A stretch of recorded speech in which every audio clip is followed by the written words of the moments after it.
Hi friends, ಇವತ್ತು ನನ್ನ first mini blog. ಇವತ್ತು ನನ್ನ ಪಾಪುಗೆ 3 ಮಂತ್ಸ್ ಕಂಪ್ಲೀಟ್ ಆಯಿತು. ಅದಕ್ಕೆ ನಾನು ಕ್ರಿಸ್ಮಸ್ ಥೀಮ್ ಫೋಟೋಶೂಟ್ ಮಾಡೋಣ ಅಂತ ಅಂದ್ಕೊಂಡಿದ್ದೀನಿ. ಪ್ರಿಪ್ರೇಷನ್ ಮಾಡ್ಕೋತಾ ಇದ್ದೀನಿ. ಸೊ ಇವತ್ತು ಹೇಗೆ ಔಟ್ಪುಟ್ ಬರುತ್ತೆ ಅಂತ ಈ ಫುಲ್ ಮಿನಿ ಬ್ಲಾಗಲ್ಲಿ ನಾನು ನಿಮಗೆ ತೋರಿಸ್ತೀನಿ. ನೋಡೋಣ ಯಾವ ಥರ. ಇದನ್ನ ನಾನೆಲ್ಲ ಆಲ್ಮೋಸ್ಟ್ ಕೆಲವೊಂದು ಫ್ಲಿಪ್ಕಾರ್ಟ್, ಮೀಶೋ ಈ ಥರ ಎಲ್ಲ ತೊಗೊಂಡಿದ್ದೀನಿ. ಅದರಲ್ಲೇ ಪರ್ಚೇಸ್ ಮಾಡಿದ್ದೀನಿ. ಮೀಶೋದಲ್ಲಿ ತೊಗೊಂಡಿದ್ದೆ ಆ್ಯಕ್ಚುಲಿ ಟ್ರೀ ಅದು ಫುಲ್ಲು. ಬಟ್ ಅದು ನನಗೆ ಗೊತ್ತಾಗಲಿಲ್ಲ ಅಷ್ಟು ಚಿಕ್ಕದು ಬರುತ್ತೆ ಅಂತ. ಸೊ ನಿನ್ನೆ ಇದನ್ನು ಬುಕ್ ಮಾಡಿದೆ. 1 ಡೇ ಡೆಲಿವರಿ ಆಯಿತು. ಇದು ಫ್ಲಿಪ್ಕಾರ್ಟಿಂದ ತೊಗೊಂಡೆ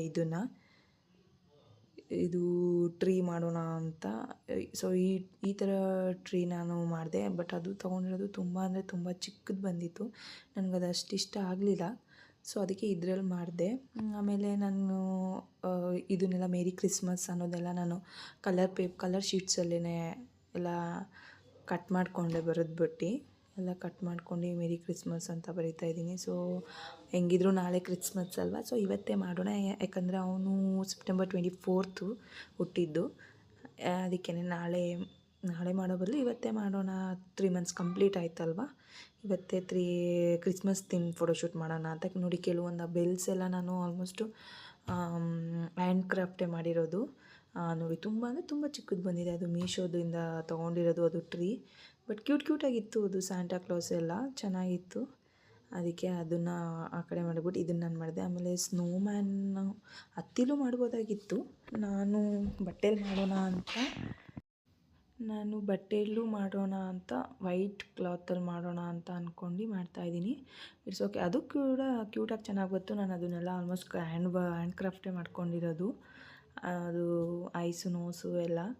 ಆಮೇಲೆ ನಮ್ಮ ಪಾಪುದು ಟೋಪಿ ಇತ್ತು, ಅದನ್ನೆಲ್ಲ ಹಾಕಿ ಮಾಡೋಣ ಡಿಫ್ರೆಂಟಾಗಿರುತ್ತೆ ಅಂತ. ನೋಡಿ, ಫೈನಲಾಗಿ ಈ ಥರ ಬಂತು. ಆಮೇಲೆ ಜೆಪ್ಟೋಲಿ ನಾನು ಗ್ರಾಸರೀಸ್ ಬುಕ್ ಮಾಡ್ಕೊಂಡಿದ್ದೆ ಸ್ವಲ್ಪ. ಅದರಲ್ಲಿ ಕ್ರಿಸ್ಮಸ್ ಪ್ರಯುಕ್ತ ₹1 ಕ್ರಿಸ್ಮಸ್ ಗಿಫ್ಟ್ ಬಾಕ್ಸ್ ಬಂದಿದೆ. ಅದರಲ್ಲಿ ಚಾಕೋಸು, ಕುರ್ಕುರೆ ಅಂತೆ, ಆಮೇಲೆ ಪನ್ನೀರು ಸಾಸು, ಪನ್ನೀರ್ ಮಸಾಲ, ಆಮೇಲೆ ನಿವಿಯಾ ಸಾಫ್ಟ್ ಬಂದಿದೆ. ಆಮೇಲೆ ಪಾಸ್ತಾ ಮಸಾಲ ಅಂತೆ, ಬ್ಯಾಂಡೇಜು ಇಷ್ಟು ಕಳಿಸಿದ್ದಾರೆ. ನಾನು ಅಂದ್ಕೊಂಡೆ ಅದರಲ್ಲಿ ಇನ್ನೇನೋ ಬರುತ್ತೆ ಅಂತ. ಸೊ ಆಮೇಲೆ ನನ್ನ ಹಸ್ಬೆಂಡ್ ಅವ್ರ ಫ್ರೆಂಡ್ ಬಂದಿದ್ದರು. ಅಂದರೆ ಫೋಟೋಶೂಟ್ ಬೇಬಿ ಅವರೇ ಮಾಡ್ತೀನಿ ಅಂತ ಹೇಳಿದ್ರಂತೆ. ಅವ್ರ ಕೈಯಲ್ಲಿ ಮಾಡಿಸ್ಕೊಂಡೆ. ಆಮೇಲೆ ಕೊನೆಗೆ ಸಂಜೆ ಇವತ್ತು 3 ಮಂತ್ಸ್ ಕಂಪ್ಲೀಟ್ ಆಗಿರೋದ್ರಿಂದ ನಾವು ನಮ್ಮ ಕಡೆ ಗಂಗೆ ಪೂಜೆ ಅಂತ ಮಾಡ್ತೀವಿ. ತಣ್ಣೀರು ಮುಟ್ಟಿಸ್ತಾರೆ. ಸೊ 3 ಮಂತ್ಸ್ವರೆಗೂ ನಾವು ಯಾವುದೇ ರೀತಿ ತಣ್ಣೀರು ಮುಟ್ಟಬಾರ್ದು. 3 ಮಂತ್ಸ್ ಒಳಗೆ ನಾವು ಗಂಗೆ ಪೂಜೆ ಅಂತ ಮಾಡಬೇಕು. ಸೊ ಇವತ್ತಿಗೆ 3 ಮಂತ್ಸ್ ಕಂಪ್ಲೀಟ್ ಆಗುತ್ತೆ. ಅದಕ್ಕೆ ನಾವು ಇವತ್ತೇ ಮಾಡ್ದೋ. ಊರ ಕಡೆ ಎಲ್ಲ ಬಾವಿ, ಕೆರೆ ಹತ್ರ ಹೋಗಿ ಪೂಜೆ ಮಾಡಿಸ್ಕೊಂಬರ್ತಾರೆ. ಬಟ್ ಇಲ್ಲಿ ಬೆಂಗಳೂರಲ್ಲಿ ಎಲ್ಲೂ ಹೋಗೋಕ್ಕಾಗಲ್ಲ.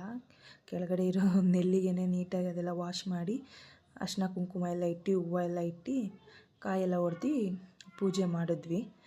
ಸೊ ಇಲ್ಲಿ ಇದೇ ಥರ ಮಾಡೋಕ್ಕಾಗೋದು.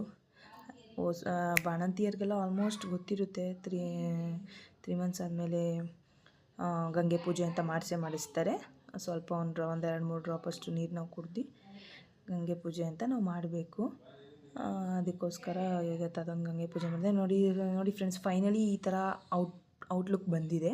ಸೊ ನಾನು ಈ ಥರ ಸಿಂಪಲ್ಲಾಗಿ ನನಗೆ ಅನಿಸೋ ಥರ ನಾನು ಮಾಡಿದ್ದೀನಿ. ನಿಮ್ಗೆ ಇಷ್ಟ ಆಗಿದರೆ ಪ್ಲೀಸ್ ಲೈಕ್ ಮಾಡಿ ಆ್ಯಂಡ್ ಫಾಲೋ ಮಾಡಿ, ಕಮೆಂಟ್ ಮಾಡಿ. ಬೇಬಿದು ನೋಡಿ ತುಂಬಾ ಕ್ಯೂಟಾಗಿ ಬಂದಿದೆ almost. So thank you friends. ನನ್ನ ಫಸ್ಟ್ ಮಿನಿ ವ್ಲಾಗು ನಿಮ್ಗೆ ಇಷ್ಟ ಆದರೆ ಫಾಲೋ ಮಾಡಿ, ಲೈಕ್ ಮಾಡಿ, ಕಮೆಂಟ್ ಮಾಡಿ, ಶೇರ್ ಮಾಡಿ. Thank you. ಬಾಯ್.